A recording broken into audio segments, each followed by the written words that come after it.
श्री महाप्रज्ञ गुरवे नमः। जिसके सांसों में रहता है शाश्वत शांति का स्पंदन, उस महाप्रज्ञ को वंदन, उस महाप्रज्ञ को वंदन। सत्य अहिंसा अनेकांत को अर्पित जिसका तन मन, उस महाप्रज्ञ को वंदन, उस महाप्रज्ञ को वंदन। जिसके सांसों में रहता है शाश्वत शांति का स्पंदन, उस महाप्रज्ञ को वंदन, उस महाप्रज्ञ को वंदन।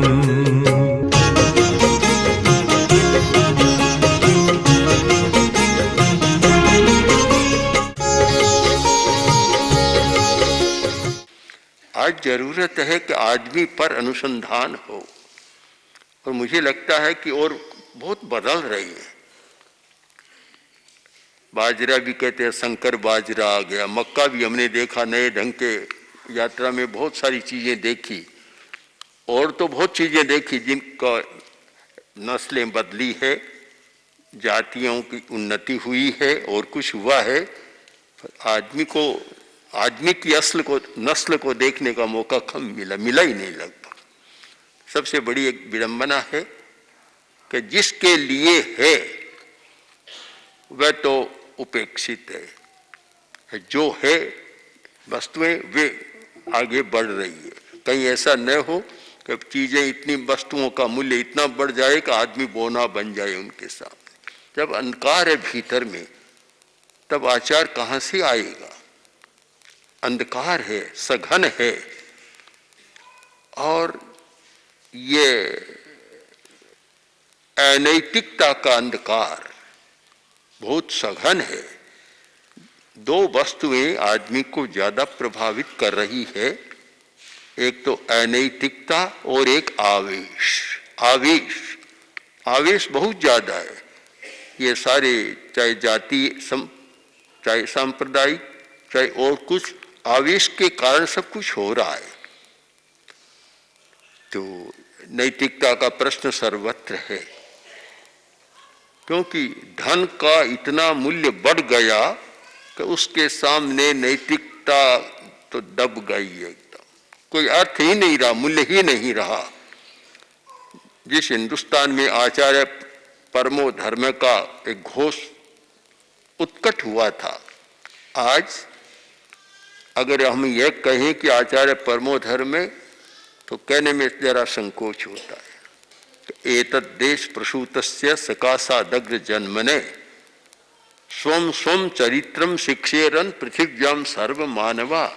दुनिया भर के लोग आए और यहाँ भारतवर्ष में आकर अपने आचार की शिक्षा लें।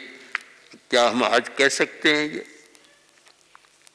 आज कहें तो उल्टा हो जाएगा सारा, क्योंकि जब भ्रष्टाचारी राष्ट्रों की सूची में हिंदुस्तान का नाम भी प्रमुख आ रहा है, तो हम आचार की बात कैसे कहें?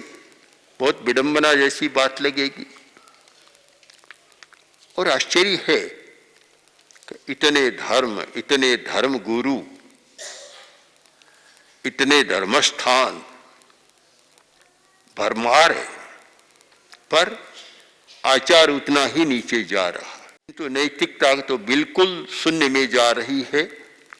जो चरित्र कहां से होगा और कैसे होगा, एक बड़ा प्रश्न है हमारे सामने। आदमी कैसे बदले, यानी आचार निष्ठ और चरित्र निष्ठ आदमी का जन्म कैसे हो। आज नए आदमी के जन्म की जरूरत है, कि नया आदमी पैदा हो। अब जो पुराने हो गए बदल जाए तो बहुत अच्छी बात है, पर इतने संस्कार रूढ़ हो गए तो बदलना बड़ा मुश्किल हो रहा है। किंतु जो नई पीढ़ी है, कम से कम उसको बचा सकें, आज के विद्यार्थी को हम बचा सकें और प्रारंभ से ही उसमें नैतिकता के संस्कार का बीज वपन कर सकें, तो भी कुछ अच्छा हो सकता है। पर कठिनाई तो यह है कि वह भी कैसे हो, बड़ा कठिन है। सारा वातावरण भी कठिन हो रहा है। आज सबको चिंतन करना है। हमारा निश्चित अभिमत है कि नैतिकता के बिना अहिंसा का विकास नहीं हो सकता और अहिंसा के बिना नैतिकता का विकास नहीं हो सकता। अन्योन्याश्रित है, परस्पर संबद्ध है दोनों। आप ये सोचें कि अहिंसा का विकास हो, हिंसा कम हो, संभव नहीं है। जब तक हमारी चरित्र निष्ठा और आचार निष्ठा नहीं है तो वह हो नहीं सकता। और आज की स्थिति यह है कि अर्थ के क्षेत्र में इतनी अनैतिकता है कि उसके बारे में कुछ कहना भी कठिन हो रहा है। या माना तो यह गया था कि बड़े लोगों को जितेंद्रिय होना चाहिए। महामात्य कौटिल्य ने अर्थशास्त्र में लिखा कि शासक को जितेंद्रिय होना चाहिए। मुनि के लिए तो है ही जितेंद्रिय होना चाहिए, किंतु शासक के लिए भी होना चाहिए। और क्यों होना चाहिए? कि उसके सामने इतना अधिकार है उसके हाथ में। अब उस अधिकार का दुरुपयोग न हो यह संभव नहीं है। लिखा है कर्मण्येवाधिकारस्ते, गीता का वाक्य तो बहुत सुंदर है कि कर्म में अधिकार। पर आज तो कर्म में नहीं, फल में अधिकार है। बस फल में तो अधिकार हो रहा है सबका, कर्म के अधिकार की बात नहीं है। तो एक शासक को, प्रमुख समाज के मुखिया को, एक शिक्षा जगत को जितेंद्रिय होना चाहिए और वह नहीं हो रहा है। इसका अर्थ है कि इंद्रिय लोलुपता अधिक बढ़ रही है, आसक्ति अधिक बढ़ रही है, कहीं न कहीं रुकावट है। एक भ्रम हो रहा है, चेतना मूढ़ता में जा रही है, मोह इतना व्यापक हो रहा है, मोह बढ़ रहा है। रात भर नौका को खेया पर तट पर नहीं पहुंचे। कुछ आदमी आए, नौका चलाने वाला और बैठने वाले सब शराब के नशे में धुत थे। अब नाविक ने नौका को चलाना शुरू किया, खेना शुरू किया, रात भर चलाए। जब थोड़ा प्रकाश हुआ देखा कि जहां के तहां वहीं के वहीं है। तो बोले रे क्या हुआ? रात भर नौका चलाई और हम पार नहीं पहुंचे। तब पास में कोई जागरूक आदमी खड़ा था, उसने कहा मूर्खो, रस्सा तो तुमने खोला नहीं, चलाने से क्या होगा? हम कोरा प्रयत्न न करें, उस प्रयत्न के साथ हमारी विवेक चेतना जागृत हो। और मैं तो मानता हूं आज सबसे बड़ा एक कर्तव्य है कि आदमी में परिवर्तन कैसे आए, कैसे वृत्तियां बदले, उसका आवेश कैसे कम हो।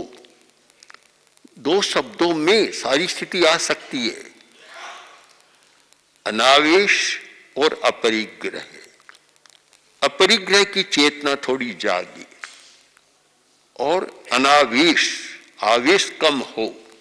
ये क्रोध का, अहंकार का आवेश, ये लोभ का आवेश इतना बढ़ रहा है कि उसे सारी स्थितियां बदल रही है। कैसे हो? हमने कुछ प्रयत्न किया। आचार्य तुलसी ने जब से अणुव्रत आंदोलन शुरू किया और उसके साथ फिर अध्यात्म के प्रयोग जोड़े, योग विद्या और अध्यात्म के प्रयोग, जिससे आदमी बदल सकता है। ये तो हमारा पक्का विश्वास हो गया कि आदमी बदल सकता है। हम ये न माने कि आदमी बदलता नहीं है, बदल सकता है, बहुत उन्नत हो सकता है और एक नई नस्ल भी पैदा की जा सकती है, पर प्रयोग के बिना नहीं, केवल सिद्धांतों से नहीं। हमारे यहाँ एक परंपरा रही है कि लोग प्रवचन बहुत सुनते हैं और हमारे प्रवचनकार प्रवचन भी बहुत करते हैं, पढ़ते भी हैं, पुस्तकें पढ़ते हैं। किंतु अगर शब्दों के व्यापार से परिवर्तन होता तो आज विश्व का कायाकल्प हो जाता। कोरे शब्दों के व्यापार से नहीं होता, जब तक प्रैक्टिकल न हो तब तक वह नहीं होता। वैज्ञानिक ने इस सच्चाई को पकड़ा और वैज्ञानिक जगत में शब्दों का व्यापार कम चलता है। एक वैज्ञानिक को खड़ा कर दो, बोलना कम जानता है, कम बोलेगा, किंतु प्रैक्टिकल जानता है, प्रयोग को जानता है। हमारे धर्म की समस्या यह है कि शब्दों का तो बहुत व्यापार चल रहा है, बहुत बड़े बड़े आश्वासन, स्वर्ग जाने का और मोक्ष जाने का पता नहीं कितने बड़े बड़े आश्वासन धार्मिक लोग देते हैं। अभी पता नहीं, पृथ्वी भी अच्छे नहीं है तो कहां से स्वर्ग आएगा और कहां से मोक्ष आएगा। ये बड़े आश्वासन चल रहे हैं, बड़े प्रलोभन है धार्मिक जगत में, किंतु है शब्दों का व्यापार। बदलने की बात बहुत कम है। हमारे जो पूर्वज कुछ ऋषि हुए, उन्होंने बदलने की काफी बातें बतलाई थी, आज भी हैं। महर्षि पतंजलि का अष्टांग योग देखें, भगवान बुद्ध का षडंग योग, अष्टांग योग, हठ योग का षडंग योग और जैनों का द्वादशांग योग, सब उनमें बदलने के सूत्र बहुत दिए, किंतु अभ्यास के बिना कुछ हो नहीं रहा है। धार्मिक लोगों का भी अभ्यास नहीं और धर्म के चलाने वालों का भी अभ्यास नहीं है। अभ्यास के बिना कुछ होता नहीं है। आज यदि सबसे पहले हम परिवर्तन की बात करें तो हमें शब्दों की दुनिया से हटकर और अभ्यास की भूमिका पर आना होगा। शब्दों के व्यापार में तो ऐसा होता है, एक सेठ जी का कोई जन्मदिन था तो बहुत लोग आए और बड़ी प्रशंसाएं हुई। बारठ जी आए, राजस्थान में बारठ जी चारण, बारठ जी होते हैं, बड़े अच्छे कवि होते हैं, बारठ जी भी आए और बारठ जी ने बिरुदावली बोली। सेठ बड़ा खुश हो गया और बोला, बारठ जी कल आना, एक मन अनाज दूंगा। बारठ जी भी खुश हो गए। सूरज उगा, बारठ जी आए, सेठ जी नमस्कार। बारठ जी बोले, सेठ बोला, बारठ जी कैसे आए हो? कि कल आपने कहा था कि कल आना, एक मन अनाज दूंगा। सेठ बोला, बारठ जी बोले लगते हो, तुमने बोलकर मुझे राजी कर दिया और मैंने बोलकर तुम्हें राजी कर दिया, लेना देना कुछ नहीं है, चले जाओ। ये शब्दों का संसार इतना विचित्र है कि शब्दों का व्यापार चलता है। और हमारे कुछ आचार्यों ने लिखा, और मैं भी मानता हूं कि शायद बाजार में जितना व्यापार नहीं चलता उतना पंडितों में शब्दों का व्यापार चल रहा है। क्या होगा, कैसे हो? जब तक हम आचरण की भूमिका, प्रयोग की भूमिका, अभ्यास की भूमिका पर अपना चरण न्यास न करें, तब तक केवल शाब्दिक संसार से कुछ होना नहीं है। हमें चिंतन करना है कि परिवर्तन कैसे हो। हमने अनुभव किया है, केवल पढ़ा नहीं, अनुभव किया कि जो जो व्यक्ति आए और जिनको हमने कुछ प्रयोग कराया, सचमुच उनका जीवन बदल गया, वास्तव में बदला है। तो आज उसकी जरूरत है। हमने अहिंसा यात्रा में 3-4 शब्दों को खास जनता के सामने रखा कि स्वस्थ व्यक्ति, स्वस्थ समाज, स्वस्थ अर्थव्यवस्था, बस 3 बातें कि व्यक्ति स्वस्थ बने। आज की अपेक्षा व्यक्ति बहुत रुग्ण है, रुग्ण है। इतने लोग बैठे पता नहीं चलेगा, एकांत में जब हम बैठते हैं हमारे सामने आते हैं कि ये बीमारी है, ये बीमारी है, किसी में शारीरिक और किसी के मानसिक। अभी रास्ते में आ रहे थे तो एक परिवार खड़ा था, एक महिला ने हमें रोका, निकट आए परिवार के लोग और महिला बोली कि सिर दर्द बहुत रहता है। तो मैं तुम्हारे क्या, सारी दुनिया के सिर दर्द बना हुआ है, सारी दुनिया सिर दर्द भोग रही है, तनाव को भोग रही है, सिर दर्द को भोग रही है। और तनाव, किसी भी घर में जाओ तनाव ही तनाव, दुख ही दुख लगता है। जब व्यक्तिगत आते हैं तो ऐसा लगता है कि स्वस्थ कौन है, खोजना बड़ा मुश्किल है। तो स्वस्थ व्यक्ति को, तो फिर हमें मन में आया कि जब तक अर्थव्यवस्था स्वस्थ नहीं है तब तक आदमी स्वस्थ नहीं रह सकता। हमने बहुत पीड़ाएं सुनी है, वेदनाएं सुनी है। अब समस्याएं तो है, सबके सामने है, सरकार के सामने भी है, समाज के सामने भी है।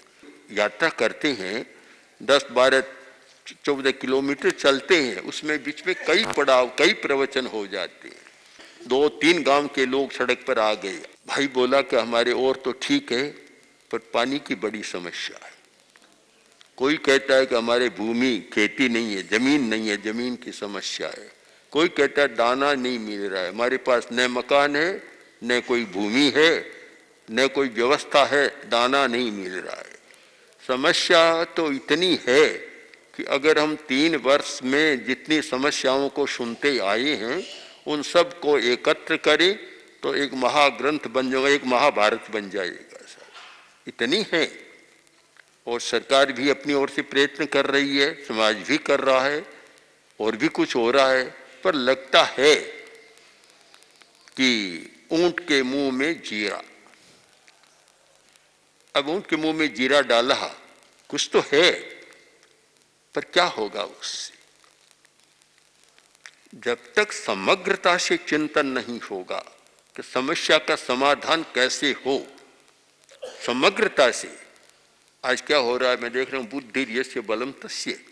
वाक्य अच्छा है कि जिसकी बुद्धि है उसके पास बल है, पर कोरी बुद्धि से नहीं। बुद्धि यस्य बलम तस्य, आचार्य परमो धर्म, दोनों को मिला दे तो पूरी बात होगी।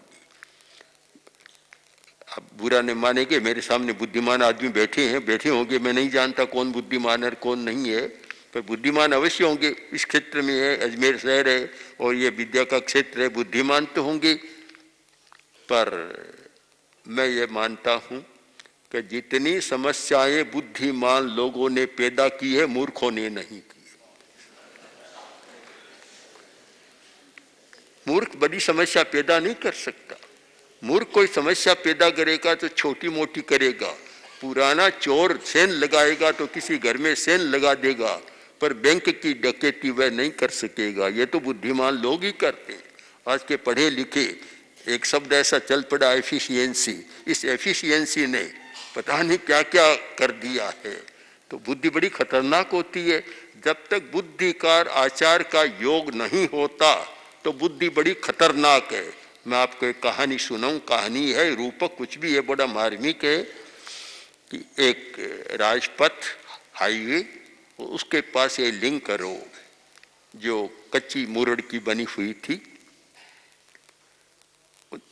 गांव था, दिन में 5-10 गाड़ियां आ जाती। एक आदमी आया और राजपथ से थोड़ी दूर रहा और दलदल में कार फंस गई।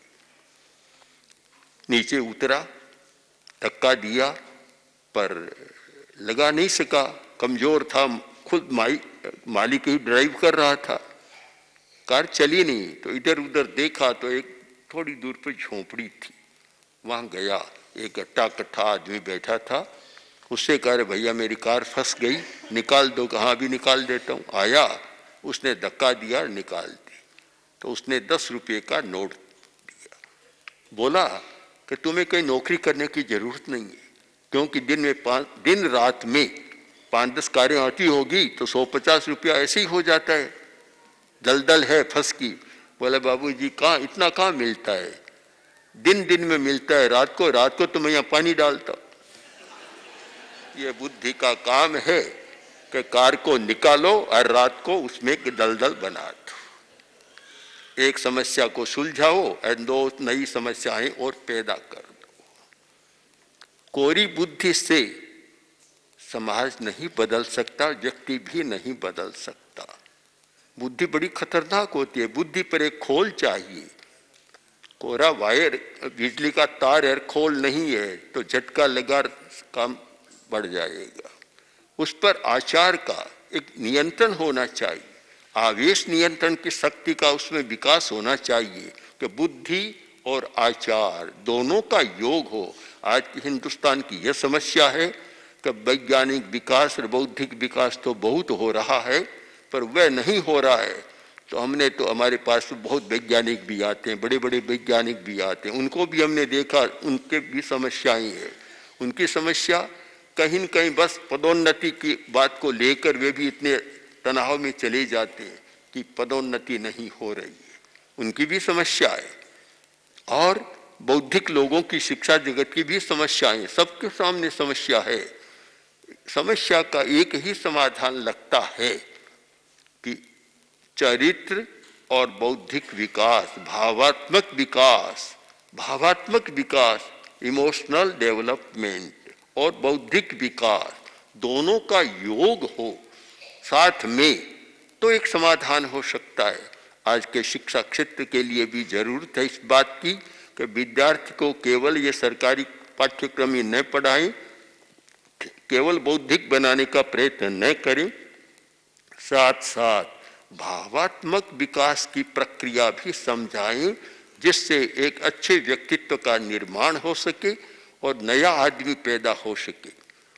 तो इन सारी समस्याओं संदर्भों को लेकर हमने जो कुछ काम शुरू किया और मैंने देखा, उसके परिणाम भी देखे, क्योंकि अंत में निष्पत्ति हमारी यह है कि स्वस्थ व्यक्ति, स्वस्थ समाज और स्वस्थ अर्थव्यवस्था, तो फिर शांतिपूर्ण सह अस्तित्व हो सकता है। अन्यथा यह शांतिपूर्ण सह अस्तित्व की बात कभी संभव नहीं है। बिल्कुल लड़ाई झगड़ा, हत्या, बम विस्फोट, मार काट, ये सब कुछ चलता रहेगा। तो आज की अपेक्षा है, क्योंकि यह हिंसा, अहिंसा, धर्म अधर्म की बात बड़ी जटिल है, कि जब तक हम अर्थव्यवस्था को भी स्वस्थ बनाने का प्रयत्न न करें, न स्वस्थ व्यक्ति होगा, न स्वस्थ समाज होगा। धर्म के लोग कहते रहेंगे, सुनना मानेगा कोई नहीं, सुन लेगा मानेगा कोई भी नहीं। आखिर सारा संबंध है अर्थ से, जब तक उसका परिष्कार नहीं होता है नहीं होगा। पर आचार्य तुलसी ये कहते थे कि जैन को भी अब जन बनाना है। आचार्य तुलसी ने बहुत बार कहा कि जैन की 2 मात्रा हटा दो, अब जन धर्म बनाओ। जनता का धर्म, अहिंसा, अपरिग्रह, अनेकांत, ये जनता का धर्म है, किसी संप्रदाय का धर्म नहीं है। तो जैन धर्म का गौरव इसी में है कि जैन लोग भी समझें कि अहिंसा के तात्पर्य को समझें, शब्द के अर्थ को नहीं, शब्दार्थ नहीं, तात्पर्यार्थ को समझें, और अपरिग्रह के अर्थ को भी समझें, और एक अनेकांत का समन्वयवादी सापेक्षवादी दृष्टिकोण अपनाएं, तो शायद बहुत सारी समस्याओं का समाधान हो सकता है। इसलिए इन सारे जो आज कुछ प्रश्न मैंने प्रस्तुत किए, इस पर आप सब लोग चिंतन करेंगे। ओम आर। आचार्य महाप्रज्ञ 20वीं 21वीं सदी के अतुलनीय दार्शनिक, अद्वितीय विचारक, विलक्षण साहित्यकार, अद्भुत प्रवचनकार तथा जन उद्धारक थे। उनके सृजनशील चिंतन कल्याणी वाणी ने प्रत्येक व्यक्ति के हृदय में एक स्थान बनाया। सरल भाषा में जीवन की सच्चाइयों को छूने वाले उनके विचार श्रोता व पाठक के हृदय में उतरकर आत्मनिरीक्षण, स्वदोष दर्शन व आत्म परिष्कार की भावना जागृत करते हैं।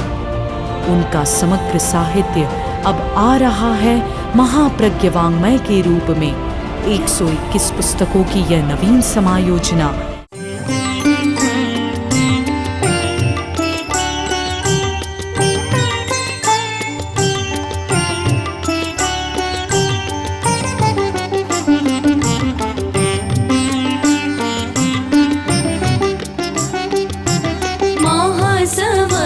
महाप्रज्ञ गुरुवर अर्घ्य आस्था काय चढ़ाए, अमल ध्यानी विशद ज्ञानी, अमर है तेरी ऋचाए। महासमर महाप्रज्ञ गुरुवर अर्घ्य आस्था काय चढ़ाए।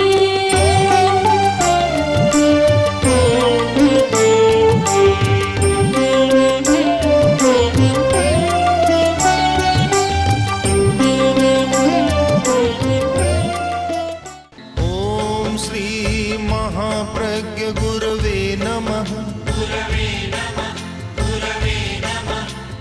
ओम श्री महाप्रज्ञ गुरवे नमः। ओम श्री महाप्रज्ञ गुरवे